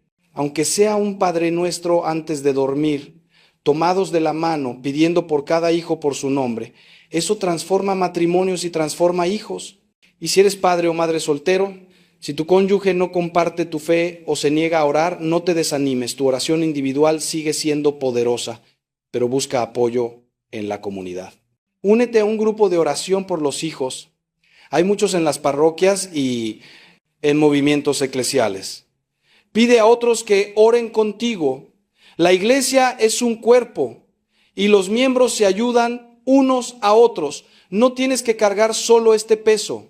Hay hermanos y hermanas que pueden unir sus oraciones a las tuyas y esa comunión de los santos, tanto en la tierra como en el cielo, multiplica la eficacia de tu súplica. Invoca también a los santos, especialmente a aquellos que fueron padres. San José, Santa Mónica, San Luis Novenove, Santa Juana del Estonac. Ellos entienden lo que sientes, conocen tus luchas y pueden interceder con un conocimiento de causa que otros santos quizás no tienen. Y sobre todo, invoca a la Virgen María, la madre de todos los creyentes, que en las bodas de Caná intercedió por una necesidad tan simple como el vino y obtuvo de su hijo el primer milagro. Si ella intercedió por el vino, ¿cuánto más intercederá por tus hijos? Detente un momento, respira. Quiero hacerte una pregunta que necesitas responder con toda honestidad en tu corazón. ¿Realmente crees que Dios puede cambiar a tu hijo? No te estoy preguntando si deseas que lo cambie, ni si le pides que lo cambie. Te pregunto si crees que puede hacerlo. Porque hay muchos padres que oran por costumbre, por deber, incluso por desesperación, pero en el fondo han perdido la esperanza. Han visto tanto, han sufrido tanto, han sido decepcionados tantas veces que ya no creen que nada vaya a cambiar. Y esa falta de fe, aunque comprensible humanamente, es un obstáculo para la gracia. Jesús, en su pueblo de Nazaret, no pudo hacer muchos milagros porque no tenían fe. La fe abre puertas que la incredulidad mantiene cerradas. Por eso te invito ahora mismo a hacer un acto de fe, a decirle a Dios: Señor, creo que tú puedes transformar a mi hijo. Creo que no hay situación imposible para ti. Creo que tu amor es más fuerte que su pecado, tu luz más poderosa que sus tinieblas, tu misericordia más grande que sus errores. Ayúdame a creer más, aumenta mi fe. Esa oración, dicha con sinceridad, puede ser el comienzo de una nueva etapa en tu vida espiritual y en la vida de tu hijo. Ahora quiero adentrarme en un terreno que a muchos incomoda, pero que es esencial para entender lo que está en juego cuando oras por tus hijos: la realidad del combate espiritual. San Pablo nos dice claramente en la carta a los Efesios: nuestra lucha no es contra carne y sangre, sino contra los principados, contra las potestades, contra los dominadores de este mundo de tinieblas, contra los espíritus malignos del aire. Esto no es lenguaje simbólico ni poético, es una descripción de la realidad. Existe un enemigo de nuestras almas, y ese enemigo odia especialmente a las familias, porque sabe que la familia es la célula básica de la sociedad y de la iglesia. Si destruye la familia, destruye todo. Y una de sus tácticas favoritas es atacar a los hijos, porque sabe que así hiere a los padres en lo más profundo. Cuando tu hijo se aleja de Dios, cuando cae en adicciones, cuando abraza ideologías contrarias a la fe, cuando rompe con todo lo que le enseñaste, no estás lidiando solamente con su rebeldía o su inmadurez. Estás lidiando con una influencia espiritual maligna que quiere destruirlo. Esto no significa que tu hijo esté poseído ni que sea un caso para exorcistas. La acción ordinaria del demonio es mucho más sutil. Sugerencias, tentaciones, engaños, confusiones, desánimos. Él le susurra a tu hijo que la fe es para débiles, que la moral católica es represiva, que la felicidad está en el placer, el dinero, el poder. Y si tu hijo no tiene defensas espirituales y nunca aprendió a discernir si está espiritualmente anémico, esas sugerencias encuentran terreno fértil. Tu oración es lo que contrarresta esa influencia. Tu oración es lo que pone ángeles custodios en acción, lo que debilita al enemigo, lo que protege a tu hijo, aunque él no lo sepa ni lo quiera. San Juan María Vianney, el santo cura de Ars, tuvo que luchar durante años con ataques demoníacos directos. El demonio lo llamaba el devorador de patatas y hacía ruidos terribles en su casa por las noches. Pero el santo no se amedrentaba. Sabía que esos ataques eran señal de que su ministerio estaba dando fruto. Decía: cuando el demonio está furioso es porque estamos haciendo algo bien. Aplica esto a tu oración por tus hijos. Si sientes resistencia, si te cuesta orar, si te vienen distracciones, desánimos, dudas, si te preguntas si vale la pena, reconoce ahí la mano del enemigo que quiere que abandones. Y no abandones. Insiste. Persevera. Cada Ave María es un golpe al demonio, cada rosario es una cadena que lo ata, cada misa ofrecida por tu hijo es una victoria del bien sobre el mal. No te canses de pelear. La batalla es real, pero también lo es la victoria de Cristo, que ya derrotó al demonio en la cruz. Hay oraciones específicas que son especialmente poderosas en este combate. La oración a San Miguel Arcángel, que pide su defensa contra las maldades y acechanzas del demonio. El rosario que San Pío de Pietrelcina llamaba el arma más poderosa, la coronilla de la divina misericordia con su súplica de misericordia para el mundo entero. Las letanías de los santos, que invocan a todo el ejército celestial. Y sobre todo, la Santa Misa, que es la renovación incruenta del sacrificio de la cruz, el acto de culto más perfecto y más poderoso que existe. Ofrece misas por tus hijos. Pide a tu párroco que celebre intenciones especiales por ellos. Cuando asistas a misa, pon a tus hijos en la patena junto con el pan, en el cáliz junto con el vino, para que sean transformados con Cristo y ofrecidos al Padre. Eso tiene un valor infinito porque es el valor mismo de la sangre de Cristo derramada por la salvación. Otro aspecto del combate espiritual que debes conocer es la importancia de la bendición paterna. En la tradición judía, la bendición del padre era un acto de enorme trascendencia. Piensa en Isaac bendiciendo a Jacob, en Jacob bendiciendo a sus 12 hijos. Esa bendición no era solo un buen deseo, era una transmisión de gracia, una palabra eficaz que configuraba el destino del bendecido. En la tradición católica conservamos eso en la bendición que los padres pueden dar a sus hijos. No necesitas ser sacerdote para bendecir a tus hijos. En virtud de tu bautismo y de tu paternidad o maternidad, puedes y debes bendecirlos. Hazlo cada noche antes de que duerman si son pequeños. Hazlo cuando salgan de casa aunque sean adultos. Hazlo incluso en la distancia. Si no están contigo, extiende tu mano hacia donde estén y pronúnciala. Di que Dios te bendiga y te guarde, que haga brillar su rostro sobre ti y te conceda su favor, que vuelva su rostro hacia ti y te dé la paz. O simplemente haz la señal de la cruz sobre su frente diciendo, en el nombre del Padre y del Hijo y del Espíritu Santo. Esa bendición tiene poder. Ese gesto está respaldado por el cielo. Y aunque tu hijo no crea, aunque se ría, aunque lo rechace, la bendición hace su trabajo en el mundo espiritual. Ahora necesito hablarte de algo que quizás sea lo más difícil de todo este mensaje, la aceptación del tiempo de Dios. Vivimos en una cultura de la inmediatez, donde queremos todo rápido, comida rápida, internet rápido, soluciones rápidas, y trasladamos esa mentalidad a la oración. Oramos hoy y queremos resultados mañana. Y cuando no los vemos, pensamos que la oración no funciona, que Dios no escucha, que es inútil seguir insistiendo, pero el tiempo de Dios no es el nuestro. Isaías lo dice claramente, mis pensamientos no son sus pensamientos, ni sus caminos son mis caminos. Así como el cielo es más alto que la tierra, así mis caminos son más altos que sus caminos y mis pensamientos más que sus pensamientos. Santa Mónica oró por su hijo Agustín durante 17 años. 17 años, ¿te imaginas? Año tras año, viendo a su hijo hundirse más en el pecado, en la herejía, en el desorden, año tras año, orando, llorando, suplicando.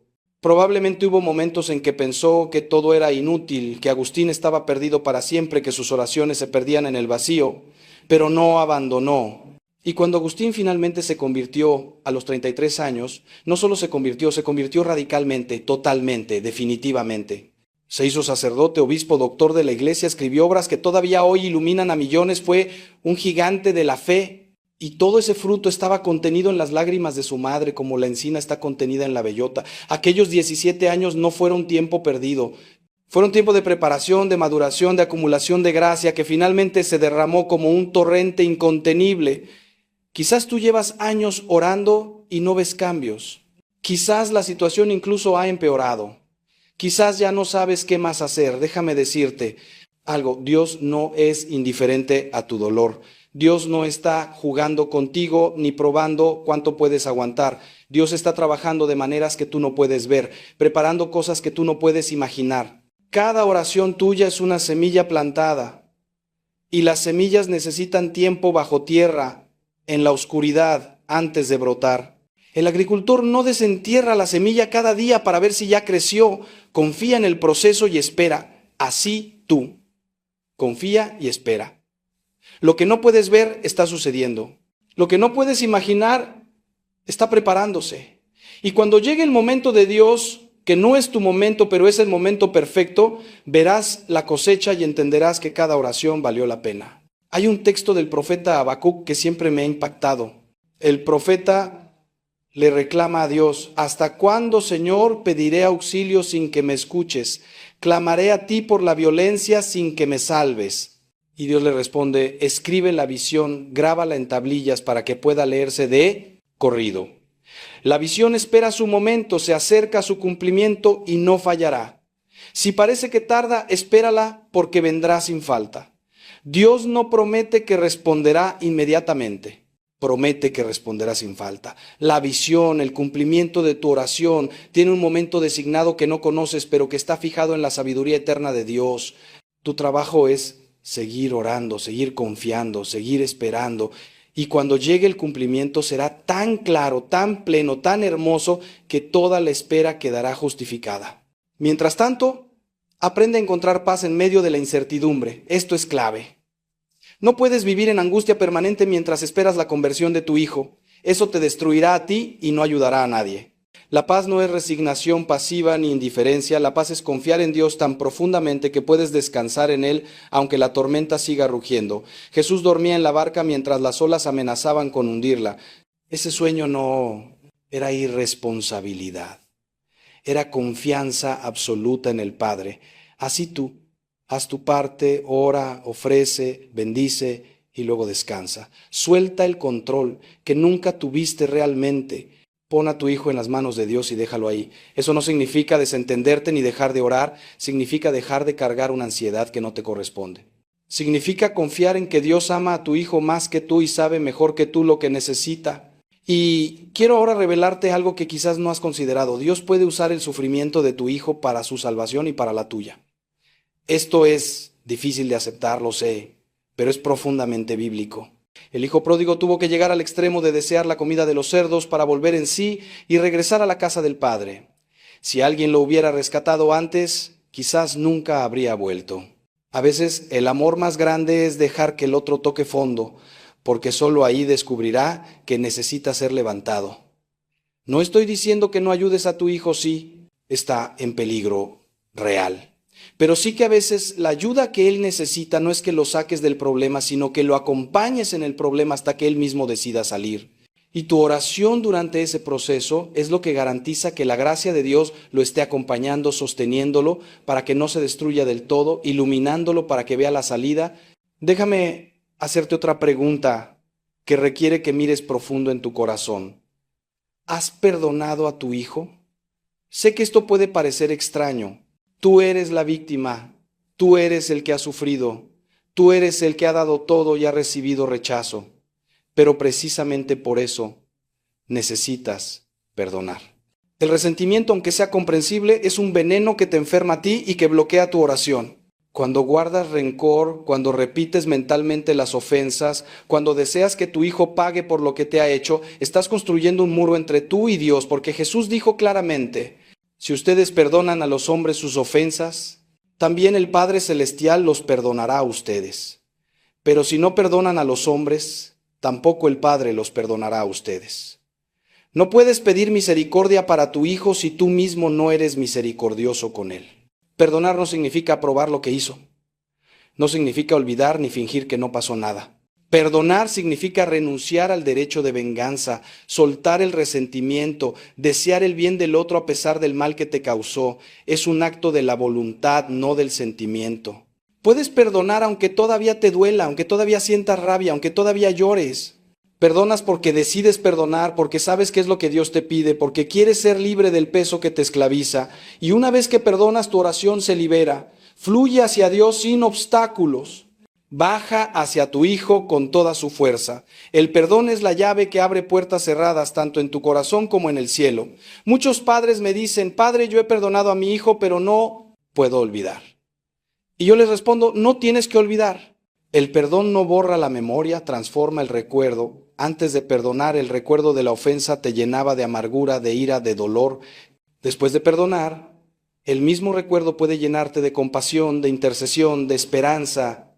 Piensas en lo que tu hijo te hizo y en lugar de rabiar, oras. En lugar de maldecir, bendices. En lugar de desear su mal, deseas su conversión. Eso es el milagro del perdón. No cambia el pasado, pero cambia completamente lo que el pasado hace en ti. Y hablando de perdón, ¿te has perdonado a ti mismo? Porque muchos padres viven torturados por la culpa. Se repiten constantemente: si yo hubiera sido mejor padre, si hubiera estado más presente, si no hubiera cometido esos errores, mi hijo no estaría así. Y esa culpa los paraliza, los deprime, los hace sentir indignos de orar.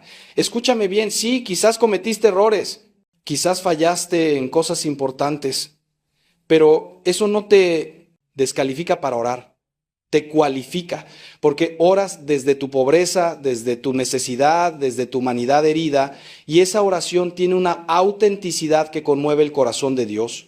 El publicano que oraba en el templo diciendo: Señor, ten compasión de mí que soy un pecador, volvió a su casa justificado. No el fariseo que presumía de sus méritos. Tu oración de padre imperfecto, pecador, arrepentido, es más poderosa que la oración de un ángel que no sabe lo que es caer.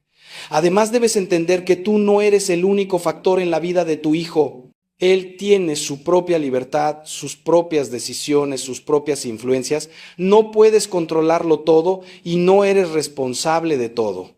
La culpa excesiva es una forma de orgullo invertido. Crees que tenías tanto poder sobre tu hijo que eres responsable de toda su vida, pero no es así. Hiciste lo que pudiste con lo que tenías en el momento que lo tenías. Quizás no fue suficiente, quizás fue equivocado, pero fue lo que pudiste. Y ahora haces lo que puedes, orar. Y eso es lo más importante que puedes hacer. Así que suelta la culpa, confiésala si es necesario, pide perdón a Dios y a tu hijo si puedes, y luego avanza. La culpa que no lleva a la conversión es estéril y destructiva. La culpa que te lleva a Dios es redentora. Quiero hablarte ahora de formas concretas de orar por tus hijos que han demostrado ser especialmente poderosas. La primera es la oración de consagración. Consagrar a tus hijos a Dios, a la Virgen María, al Sagrado Corazón de Jesús, es un acto de entrega radical que tiene efectos profundos. No es magia. Es poner a tu hijo bajo una protección especial, reconociendo que no te pertenece a ti sino a Dios y pidiendo que sea guardado, guiado, santificado. Hay fórmulas tradicionales de consagración que puedes usar o puedes hacerlo con tus propias palabras.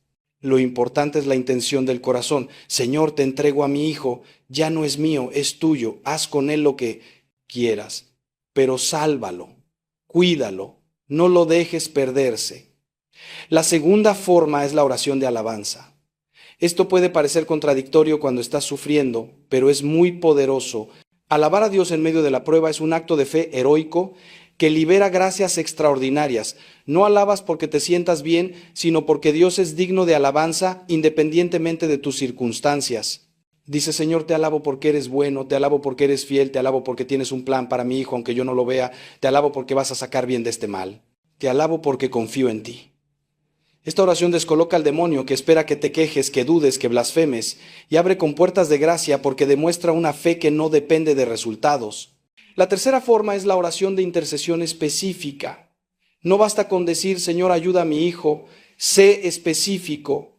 ¿Qué necesita tu hijo exactamente? ¿Conversión? ¿Sanación de una herida? ¿Liberación de una adicción? ¿Luz para tomar una decisión? ¿Encuentro con personas que lo ayuden? Ora por eso concreto. Visualiza a tu hijo recibiendo esa gracia. Dale detalles a Dios, no porque Él no lo sepa, sino porque el ejercicio de especificar te ayuda a ti a enfocar tu fe y tu deseo. Y cuando esa gracia llegue, la reconocerás y podrás dar gracias. La cuarta forma es la oración de reparación. Ofrece sacrificios, mortificaciones, actos de caridad para reparar los pecados de tu hijo. En la comunión de los santos los méritos se comparten. Tu sacrificio puede suplir lo que falta en tu hijo. Esto no es sustituir su libertad, sino colaborar con la gracia. Santa Teresita del Niño Jesús ofrecía sus pequeños sacrificios diarios por los pecadores y vio conversiones extraordinarias que ella atribuía a esos granitos de arena. Tú puedes hacer lo mismo por tu hijo. Ofrece el cansancio del trabajo, la molestia del tráfico, la incomodidad del frío, los pequeños dolores físicos y también los grandes sufrimientos que estás viviendo precisamente por él. Todo eso tiene un valor redentor cuando se une a la cruz de Cristo. La quinta forma es la oración de autoridad. En virtud de tu bautismo, de tu confirmación y de tu paternidad o maternidad, tienes autoridad espiritual para ordenar al demonio que se aparte de tu hijo.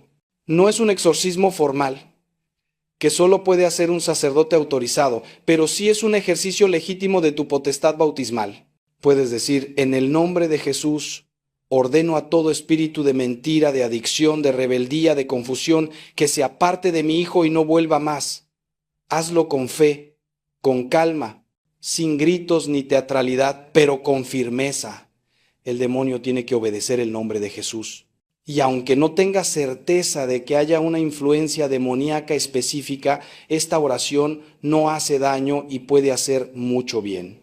Quiero proponerte también una práctica que ha transformado a muchas familias, la hora santa por tus hijos. 1 hora a la semana ante el Santísimo Sacramento, dedicada exclusivamente a orar por ellos. Puedes usar ese tiempo para todas las formas de oración que hemos mencionado: alabanza, intercesión, consagración, reparación. Puedes rezar el rosario meditando en cada misterio cómo se aplica a la vida de tu hijo. Puedes leer la Escritura y dejar que Dios te hable. Puedes simplemente estar en silencio, poniendo a tu hijo ante Jesús y dejando que Él lo mire con amor. Esa hora tiene un poder incalculable. Jesús está realmente presente en la Eucaristía, con su cuerpo, sangre, alma y divinidad. Estar ante Él es estar en la presencia más intensa de Dios que existe en la tierra. Y llevarle a tu hijo en esa hora es ponerlo ante la fuente misma de toda gracia. Si no puedes hacer una hora entera, haz lo que puedas. Media hora, 15 minutos. Pero hazlo regularmente, cada semana, siempre a la misma hora si es posible, para crear un hábito, un compromiso, una cita con Dios, que no se rompe. Y si en tu zona no hay capilla de adoración, puedes hacer la hora santa en tu casa, ante una imagen de Jesús o una vela bendita, con el mismo espíritu de adoración y de súplica. Lo importante no es el lugar exterior, sino el lugar interior, tu corazón abierto, entregado, confiado. Y aquí necesito hacerte una advertencia seria. Cuidado con la oración, que es en realidad control disfrazado. Muchos padres oran para que sus hijos hagan lo que ellos quieren, vivan como ellos creen que deben vivir, tomen las decisiones que ellos consideran correctas. Y disfrazan eso de oración. Señor, que mi hijo vuelva a misa, que deje a esa novia, que estudie lo que yo digo, que se case por la iglesia. Pero eso no es orar por el bien del hijo. Es querer manipular al hijo usando a Dios como instrumento. La oración verdadera dice: Señor, haz con mi hijo lo que tú quieras, lo que sea mejor para su alma, aunque no sea lo que yo quiero. Eso requiere un desprendimiento enorme, una confianza radical, una humildad que reconoce que Dios sabe más que tú. Pero eso es orar de verdad. El Papa Benedicto XVI explicó bellamente que la oración nos transforma a nosotros antes de transformar las situaciones. Cuando oras por tu hijo, el primer efecto es en ti, te purifica, te humilla, te acerca a Dios, te hace más paciente, más compasivo, más sabio. Y esa transformación tuya ya empieza a cambiar la situación, porque cambias tú, que eres parte de la situación. Cambias tu forma de tratar a tu hijo, de hablarle, de mirarlo. Y eso abre posibilidades que antes estaban cerradas. Así que no midas la eficacia de tu oración solo por si tu hijo cambia, mídela también por si tú cambias. Porque eso ya es un fruto enorme y es el comienzo de frutos mayores. Otra tentación común es la oración transaccional. Señor, yo te doy esto y tú me das aquello. Es como un negocio con Dios. Voy a rezar 50 rosarios y tú vas a convertir a mi hijo, pero Dios no es un comerciante que se deja comprar. Dios es un Padre que ama gratuitamente y que da según su sabiduría, no según nuestros méritos. Tus rosarios no son monedas para comprar la conversión de tu hijo. Son expresiones de tu amor a Dios y de tu confianza en Él. El fruto vendrá, pero como regalo, no como pago. Ora con generosidad, sin calcular, sin poner condiciones, sin llevar la cuenta. Ora porque orar es bueno, porque acercarse a Dios es lo mejor que puedes hacer, porque orar por tu hijo es amarlo de la forma más alta. Quiero darte ahora un consejo muy práctico. Escribe tus oraciones. Lleva un diario de oración donde anotes por qué oras, qué le pides a Dios, qué sientes cuando oras, y también anota las respuestas, las señales, los pequeños cambios que vas viendo. Esto tiene dos beneficios enormes. Primero, te ayuda a ser constante y específico en tu oración porque escribir obliga a concretar. Segundo, te permite ver en retrospectiva cómo Dios ha ido actuando, lo cual fortalece tu fe para seguir adelante. Muchas veces no reconocemos la acción de Dios porque no la recordamos. Pero si tienes un registro, puedes volver atrás y ver: aquí pedí esto y pasó aquello, aquí estaba desesperado y luego vino tal consuelo. Y ese testimonio escrito te sostiene en los momentos de sequedad y duda.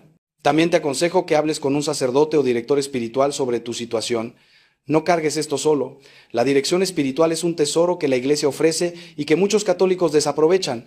Un buen director puede ayudarte a discernir cómo Dios te está guiando, puede corregirte si estás cometiendo errores en tu forma de orar o de relacionarte con tu hijo, puede darte palabras de aliento basadas en la sabiduría de la tradición. No tienes que tener problemas graves para buscar dirección. Es para todos los que quieren avanzar en la vida espiritual. Y en una situación tan delicada como esta es especialmente valioso. Hay santos que tienen una intercesión particular por los hijos descarriados. Ya mencioné a Santa Mónica. También está San Francisco de Sales, quien convirtió a miles de protestantes con su dulzura y paciencia y que intercede por quienes han dejado la fe. Santo Tomás Moro, que sufrió la incomprensión de parte de su familia cuando eligió el martirio y que entiende el dolor de no ser comprendido por los suyos. Santa Rita de Casia, cuyos hijos querían vengar la muerte de su padre y que oró pidiendo que murieran antes que cometer ese pecado, y así sucedió, murieron reconciliados con Dios.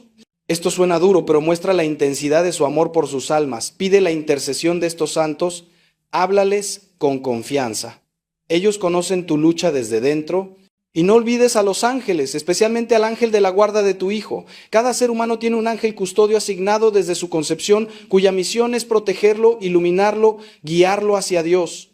El ángel de la guarda de tu hijo no ha renunciado a él, aunque tu hijo haya renunciado a Dios. Sigue ahí, fiel, paciente, esperando ser invocado.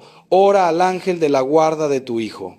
Pídele que lo proteja, que le sugiera buenos pensamientos, que lo aparte de ocasiones de pecado, que le facilite encuentros con personas que lo acerquen a Dios.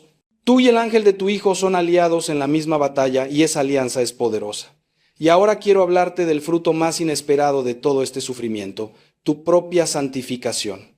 No lo habías pensado así, ¿verdad? Estabas tan enfocado en el problema de tu hijo que no viste lo que Dios está haciendo en ti a través de este problema. Pero mira, este sufrimiento te ha llevado a orar como nunca habías orado. Te ha hecho depender de Dios como nunca habías dependido. Te ha quitado la autosuficiencia, el orgullo, la ilusión de control. Te ha puesto de rodillas, literalmente. Y todo eso es santificación. Todo eso es crecer en virtud, en fe, en amor. Dios no quiso el pecado de tu hijo ni el sufrimiento tuyo, pero está sacando de ellos un bien enorme, la transformación de tu alma. Y esa transformación es eterna.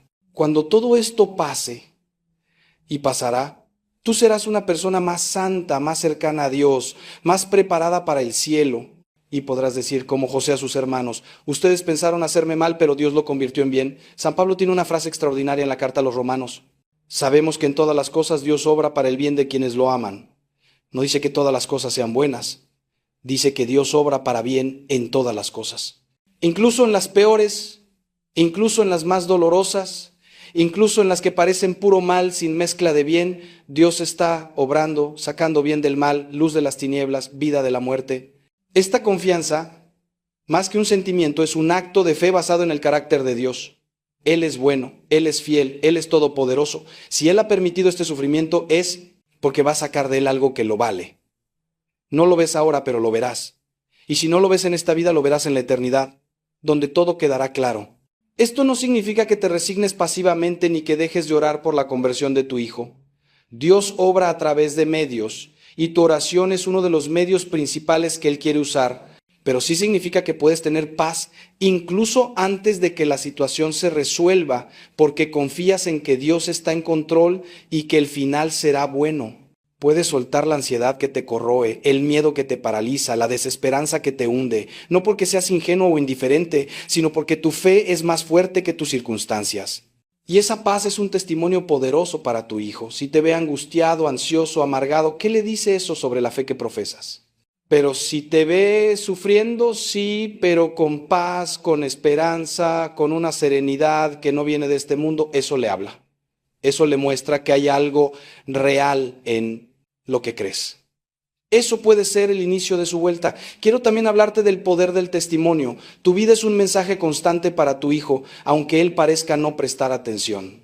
Si vives tu fe con coherencia, con alegría, con amor, estás predicando sin palabras. San Francisco de Asís decía, predica el evangelio en todo momento, cuando sea necesario, usa palabras. Tu forma de tratar a tu cónyuge, de manejar el dinero, de responder a las ofensas, de enfrentar las dificultades, de cuidar a los pobres, de participar en la misa, de rezar en familia, todo eso es predicación.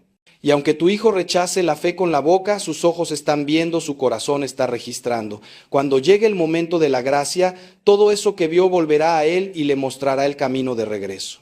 Un testimonio especialmente poderoso es el de la misericordia. Si tu hijo ha regresado alguna vez, aunque sea brevemente, aunque haya vuelto a irse, ¿cómo lo recibiste? ¿Con reproches? ¿Con recordatorios de todo lo que hizo mal? ¿Con un te lo dije? ¿O con abrazos, con fiesta, con perdón incondicional, como el padre del hijo pródigo? Ese padre no le pidió explicaciones al hijo que volvía, no le puso condiciones, no lo humilló, corrió hacia él, lo abrazó, lo besó, mandó traer la mejor ropa y preparar un banquete. Ese es el modelo. Esa es la misericordia de Dios encarnada en un Padre humano. Y esa misericordia es irresistible, derrite corazones de piedra, conquista lo que los sermones no pueden conquistar. Cuando tu hijo vea en ti esa misericordia, verá a Dios, y eso puede ser el momento decisivo de su conversión. Pero también ten cuidado de no confundir misericordia con permisividad. El padre del hijo pródigo lo recibió con amor incondicional, pero no había financiado sus pecados ni lo había seguido para sacarlo de apuros. El amor verdadero incluye la verdad, y a veces la verdad significa dejar que el otro experimente las consecuencias de sus actos. Hay padres que, por amor, siguen sosteniendo las adicciones de sus hijos, siguen pagando sus deudas, siguen limpiando sus desastres, y con eso lo único que logran es perpetuar el problema. Eso no es amor, es codependencia. El amor dice, te amo siempre, pero no voy a participar en tu destrucción. Cuando quieras ayuda para salir, aquí estoy, pero no voy a ayudarte a hundirte más. Eso es muy difícil. Requiere un discernimiento que solo se obtiene con oración, consejo espiritual y a veces ayuda profesional. Pero es necesario. Ahora, antes de ir cerrando, quiero hablarte del final. No me refiero al final de tu sufrimiento actual, aunque eso también llegará. Me refiero al final definitivo, la muerte, el juicio, la eternidad. Porque eso es lo que realmente está en juego. No estamos luchando por la comodidad de tu hijo, ni siquiera por su felicidad terrena. Estamos luchando por su alma inmortal, estamos luchando por su eternidad. Cuando piensas así, todo cobra una seriedad y una urgencia que quizás antes no tenía. El pecado no es solo un error que arruina la vida presente, es una ofensa a Dios que puede arruinar la vida eterna. Y la conversión no es solo un cambio de conducta, es un volver a Dios que abre las puertas del cielo. Santa Faustina Kowalska tuvo visiones del infierno que la dejaron aterrorizada. Vio almas que habían rechazado la misericordia de Dios hasta el final y que ahora sufrían eternamente. Y esas visiones la impulsaron a orar con más fervor, a ofrecer más sacrificios, a difundir la devoción a la divina misericordia para que más almas se salvaran. No te digo esto para asustarte ni para que vivas en angustia pensando que tu hijo puede condenarse. Te lo digo para que entiendas lo que está en juego y ores con la seriedad que corresponde. Y te digo también que la misericordia de Dios es más grande que cualquier pecado, que mientras hay vida hay esperanza de conversión, que Dios persigue a las almas hasta el último momento, buscando cualquier rendija por donde entrar. Tu oración es una de esas rendijas. Tu oración puede ser la que permita que la misericordia de Dios llegue al corazón de tu hijo justo a tiempo. Hay una historia que me gusta contar. Un joven moría en un hospital, lejos de Dios, lejos de la iglesia, habiendo vivido una vida de pecado. Su madre había orado por él toda su vida sin ver resultados. Pero cuando él estaba agonizando, un sacerdote que pasaba por el hospital sintió un impulso fuerte de entrar en esa habitación. Entró, habló con el joven y éste, en sus últimos momentos, se arrepintió, se confesó, recibió los últimos sacramentos y murió en paz con Dios. ¿Coincidencia? No. Las oraciones de la madre estaban trabajando. Habían puesto a ese sacerdote en ese hospital en ese momento. Habían ablandado el corazón del joven para que recibiera la gracia. Nunca sabes cómo ni cuándo tu oración dará fruto, pero confía en que dará fruto, porque las oraciones de una madre, las oraciones de un padre son escuchadas siempre. Y hablando de la muerte, también la tuya. Algún día tú morirás, ¿y qué le dejarás a tu hijo? Le dejarás el ejemplo de tu vida, el recuerdo de tu amor, y las oraciones que hiciste por él que seguirán actuando después de tu muerte. Hay santos que dicen que harán más bien desde el cielo que desde la tierra. Santa Teresita prometió pasar su cielo haciendo bien en la tierra. Tú también puedes tener esa confianza. Tus oraciones por tu hijo no terminan cuando tú mueres. Siguen subiendo como incienso ante el trono de Dios. Y desde el cielo, si Dios te lo concede, podrás interceder aún con más fuerza, con más claridad, con más cercanía al corazón de Dios. Así que no temas morir antes de ver la conversión de tu hijo. Sigue orando hasta el último aliento y confía en que tu oración lo seguirá acompañando. Déjame resumir lo que hemos recorrido juntos. Hemos visto que la oración de los padres por los hijos tiene un poder especial fundamentado en la Escritura y en la tradición de la Iglesia.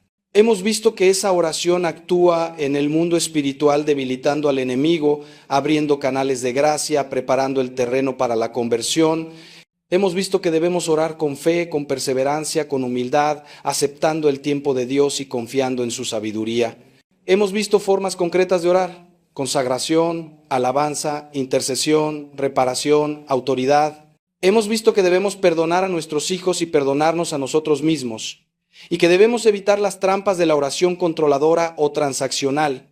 Hemos visto que nuestro testimonio de vida es parte de nuestra oración, y que la misericordia que mostramos puede ser el instrumento de la conversión. Y hemos visto que lo que está en juego es la eternidad y que eso le da a nuestra oración una urgencia y una seriedad supremas. Quiero terminar con una imagen que me parece muy bella. En el Evangelio de Lucas, cuando Jesús iba a ser crucificado, Simón de Cirene fue obligado a ayudarle a cargar la cruz.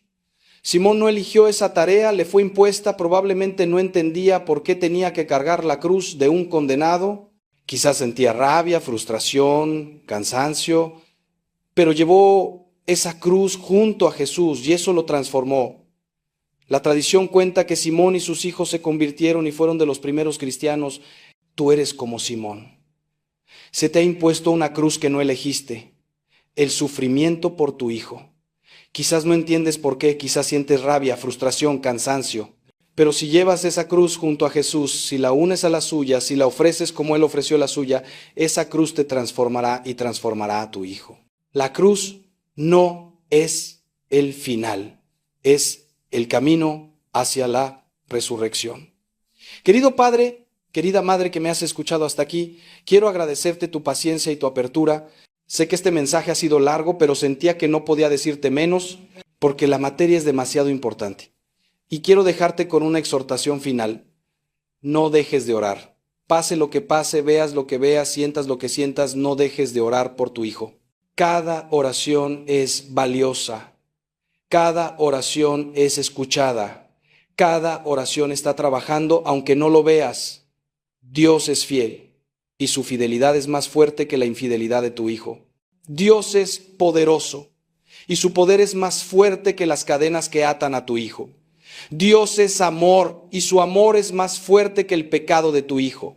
Confía en Él, abandónate en Él y espera en Él. Te invito a hacer algo concreto hoy. Pon este mensaje en práctica. Elige una de las formas de oración que hemos mencionado y empieza hoy, no mañana, no la próxima semana, hoy. Si es la hora santa, agenda un tiempo esta semana para ir ante el Santísimo. Si es el rosario diario, empieza hoy. Si es la consagración, busca una fórmula y hazla.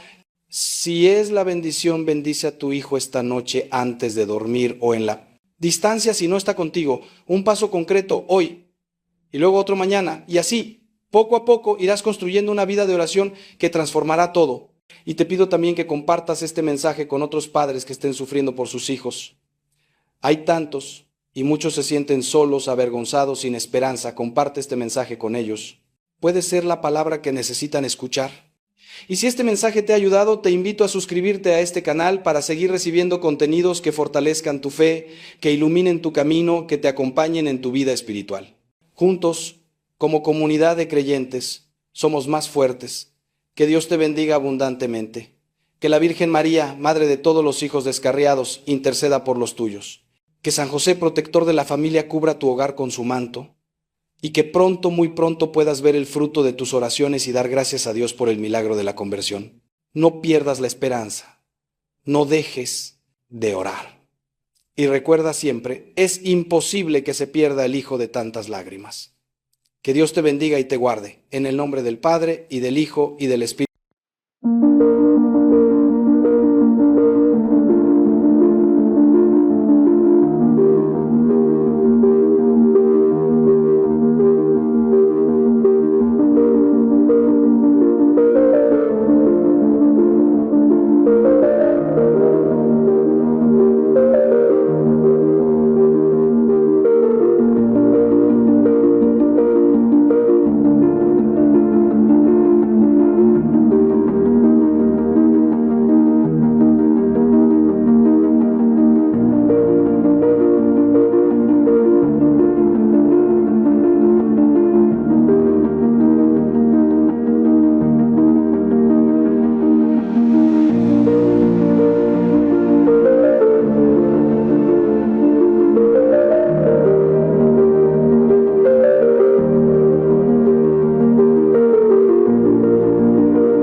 Cracks in the pavement trace our steps. Late night talks and quiet breaths. You smile like the world stood still. Now it's just time I can't refill. Sidewalk memories fading slow. Footprints where we used to go. Your laugh still lives in the air, but I reach and you're not there. Nothing loud, just quiet goodbyes in the spaces where we lie.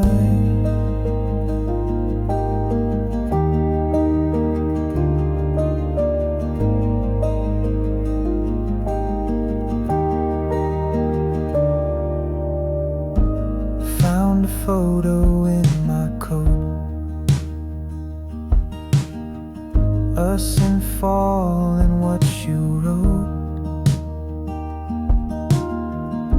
Leaves were red, the sky was white. Now the trees feel cold outside. Sidewalk memories fading slow, footprints where we used to go. Your laugh still lives in the air, but I reach and you're not there. Nothing loud, just quiet goodbyes in the spaces where we lie.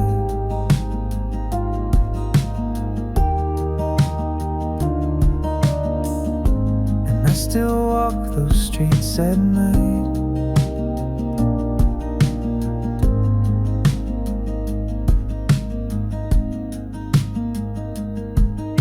Sidewalk memories fading slow, footprints where we used to go.